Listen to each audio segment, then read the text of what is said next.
ও যে স্বৈরাচার সৃষ্টি করছে এটা ওর উপহার, ও স্বৈরাচার সৃষ্টি করতে পারবে না।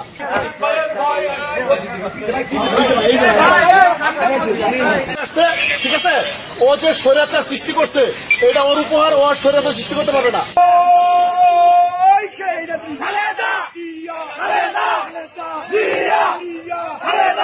আগামীতে